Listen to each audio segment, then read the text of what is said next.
अब जो नेक्स्ट हमारा error detection and correction method है वो है हैमिंग कोड। अब तक हम सिर्फ एरर्स डिटेक्ट कर पा रहे थे, बट यहाँ पे इस मेथड की हेल्प से हम करेक्शन भी कर सकते हैं इस एरर का।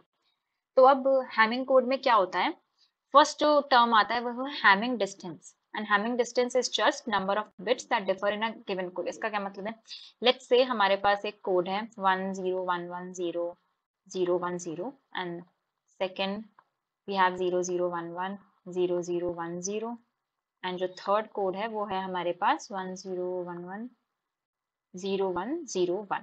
ओके, तो अब लेट्स से अगर हम C1 C2 के लिए हैमिंग डिस्टेंस निकालना है तो कितना होगा, यहाँ कितनी बिट्स एक दूसरे से डिफर कर रही हैं, एक बिट ये, ओके, बाकी सारी बिट्स सेम है, तो इसका जो हैमिंग डिस्टेंस हो जाएगा वो हो जाएगा 1।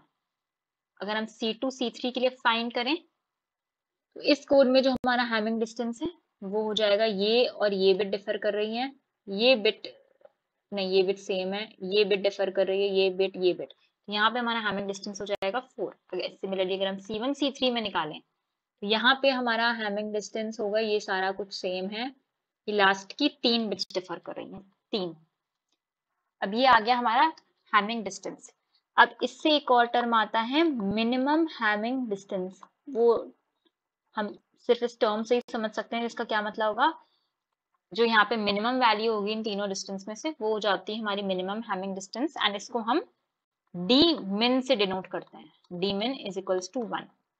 अब इसको कैलकुलेट करने के जो होते हैं दो फॉर्मूलेज होते हैं।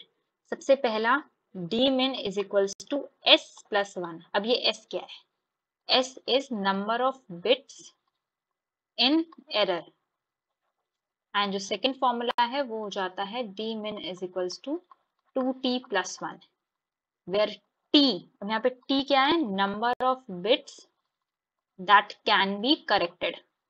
ये दोनों चीजें दी हुई हैं हमें, या इनमें से कोई एक भी दिया हुआ है तो उसके थ्रू हम डी मिन फाइंड कर सकते हैं हमारा। अब इसमें हम बेसिकली करते क्या है, सेम मेथड होता है, हम रिडंडेंट बिट्स का यूज करते हैं। जो हमारा डेटा सेंट होता है वो हो जाता है हमारा डेटा वर्ड प्लस सम रिडंडेंट बिट्स।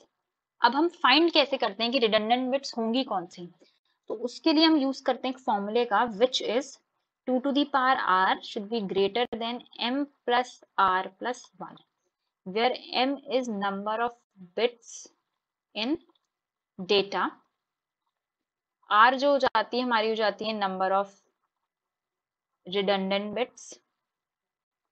ओके, हम इसके थ्रू इस फॉर्मूले की हेल्प से हम फाइंड करते हैं कि रिडंडेंट बिट्स कितनी होंगी एंड कौन कौन सी होंगी, वो हम पैरिटी की हेल्प से फाइंड करते हैं। अब इन रिडंडेंट बिट्स को हम प्लेस कहाँ करते हैं, जैसे ये data word plus redundant word से अपेंड होके जा रहा है तो ये कैसे जाएगा, तो इसकी जो पोजीशन होगी रिडंडेंट बिट्स की वो हमेशा पावर ऑफ 2 में होगी, that is 2 to the power i, which means यानी अगर हमारे पास ये कुछ पोजिशंस हैं तो हमारी रिडंडेंट बिट्स इस पोजीशन पे आ सकती है cos it's 2 to the power 0, इस पोजीशन पे आ सकती है cos it's 2 to the power 1, यहाँ पे नहीं आ सकती क्योंकि 2 to the power में नहीं है। यहाँ पे आ सकती है cos it's 2 to the power 2, यहाँ पे नहीं आ सकती, यहाँ पे नहीं आ सकती, यहाँ पे नहीं आ सकती।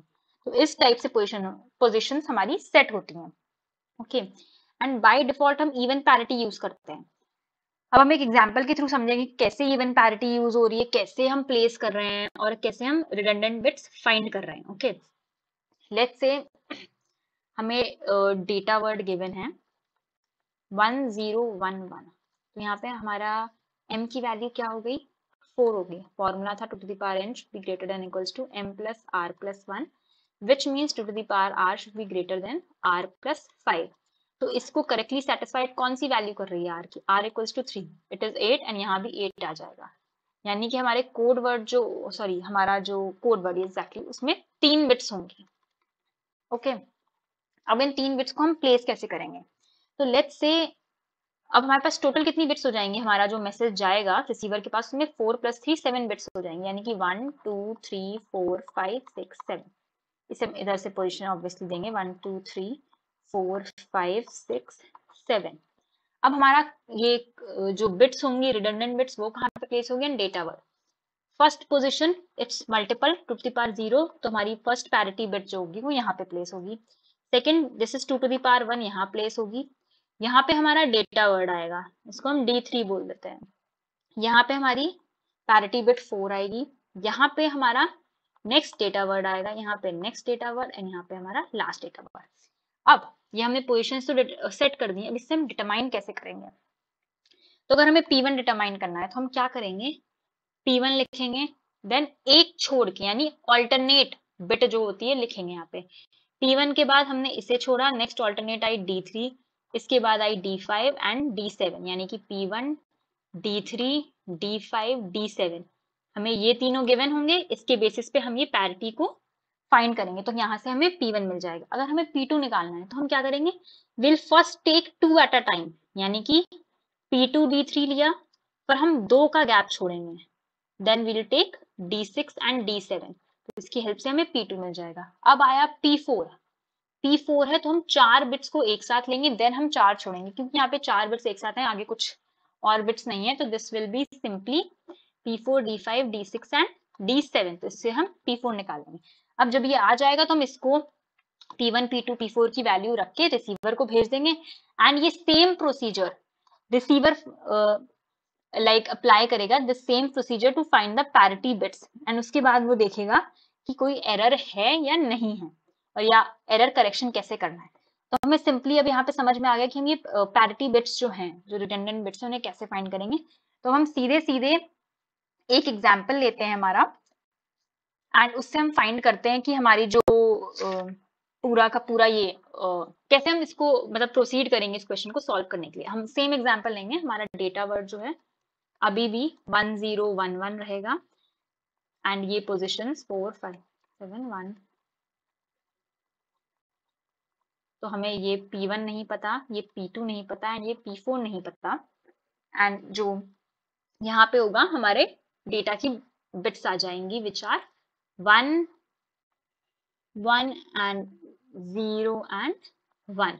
ओके, ये इस ऑर्डर में रखा जाएगा, हमेशा ध्यान रखना ये है ना, ये तो हमें पता है कि इसी ऑर्डर में रख रहे हैं ऑब्वियसली।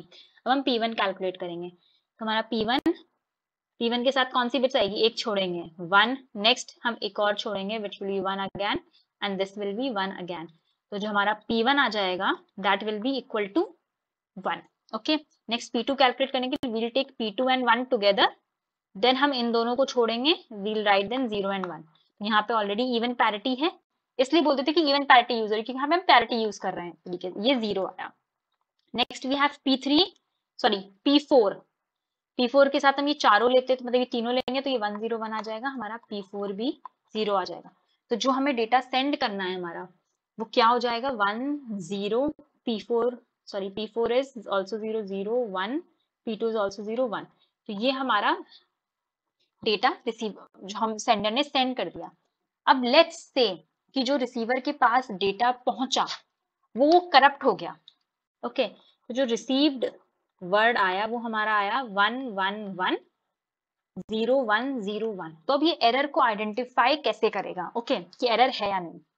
यहाँ भी सेम चीज फॉलो होगी, ये P1, ये P2, ये हमारा D3, ये P4, ये D5 D6 एंड D7। फिर से हम ये P1 D3 D5 and D7 लिखेंगे, ऑल्टरनेट, सेम पैरिटी फाइंड करने का सेम मेथड होगा। तो अब हम क्या करेंगे, यहाँ पे देखेंगे हमारी बिट्स क्या है, 1 है, D3 D5 is also 1 1 and D7। यहाँ पे क्योंकि इवन पैरिटी यूज हो रही थी, यानी कि ये जो है करेक्ट है, and let's take a value C1, इसके थ्रू हम डिटरमाइन करेंगे कि कौन सी बिट करेक्ट है, आगे देखेंगे हम। तो यहाँ पे हमारा C1 जो हो जाएगा 0 है, हमारी कोई भी बिट, यहाँ 0 का मतलब है कि एरर नहीं है, 0 मीन्स एरर, तो हमने C1 को 0 सेट कर दिया। अब हम सेकेंड पैरिटी जो निकालेंगे, D3 P4 और D5 को स्किप किया, it will become D6 and D7। तो यहाँ पे क्या है हमारा P2 is 0 and D3 is 1, D6 and D7 is 1। अब क्या है हमारे यहाँ पे पैरिटी तो 0 है, इवन पैरिटी इस केस में फेल हो जा रही है, दिस मीन्स यहाँ पे 0 नहीं होना चाहिए था, एंड हमारा जो ये एरर कुछ प्रेजेंट है हमारे इस कोड वर्ड में। नेक्स्ट हम रिसीव वर्ड में, नेक्स्ट अब हम P4 के लिए, तो it will be D5 D6 D7। यहाँ पे भी क्या है, P4 0 है एंड ये तीनों 1 है, दिस मीन्स यहाँ पे भी इवन पैरिटी फॉलो नहीं हो रही है, ये भी एरर में है। अब हम इस एरर को करेक्ट कैसे करेंगे, जो हैमिंग कोड हमारा करेक्शन का काम करता था वो कैसे होगा। हम क्या करेंगे, ये C3 C2 C1 को इस ऑर्डर में लिखेंगे। So this means it is 110 and इसका डेसिमल इक्विवेलेंट क्या होता है? It is 6। ओके, ये इसका डेसिमल इक्विवेलेंट है, यानी कि 6th bit needs to be changed. Okay, तो हमारा रिसीव्ड वर्ड क्या था? 111011, तो इसमें 6th बिट कौन सी? ये first bit, second bit, third bit, fourth bit, fifth bit, this is our 6th bit, यानी हमें इसको चेंज करना है। इसको चेंज करेंगे यानी ऑब्वियसली 1 है तो 0 ही करेंगे ना, 1 0 0 1 0 एंड 1। तो ये हो गया हमारा करेक्टेड कोड या करेक्टेड डेटा। इस तरीके से हैमिंग कोड जो होता है हमारा वर्क करता है।